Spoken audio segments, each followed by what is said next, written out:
ඔයාලා දන්නවද ඇයි මේ බූරුවගේ පිටේ කුරුස ලාංඡනයක් තියෙන්නේ කියලා? ඉතින් හැම බූරුවකම පිටේ මේක නැහැ. ඉතින් විශේෂ වර්ගයක් තියෙන ඒ වර්ගයේ විතරයි මේ කුරුස ලාංඡනය තියෙන්නේ. ඉතින් පාම්මීරිදා ජේසුස් වහන්සේව ජෙරුසලමට එක්කන් ගිය නිසා දෙවියන් වහන්සේ විසින් දුන්න දිව්‍ය තෑග්ගක් කියලා කියනවා. ඒක කතාවක්. අනිත් කතාව නම් බූරුවා ජේසුස් වහන්සේව ජෙරුසලමට එක්කන් ගිහින් කල්වාරි වනතෙක් ඔහු මිය යනතෙක් බලා හිටියලු. ඉතින් ජේසුස් වහන්සේ මිය යනකොට ශෝකයෙන් බලා සිටි නිසා ඌ ආපහු වැරෙද්දී කුරුසේ සෙවණැල්ල ඌගේ පිට මත වැටිලා මේ කුරුස ලාංඡනය සදහටම ඌගේ පිටේ සංකේතවත් වුණා කියලා තමයි කියන්නේ.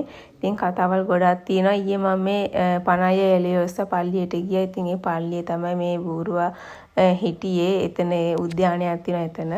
ඉතින් ඒක හරි ලස්සන පල්ලියක්. මම විස්තර පස්සුව ගේන්නම්.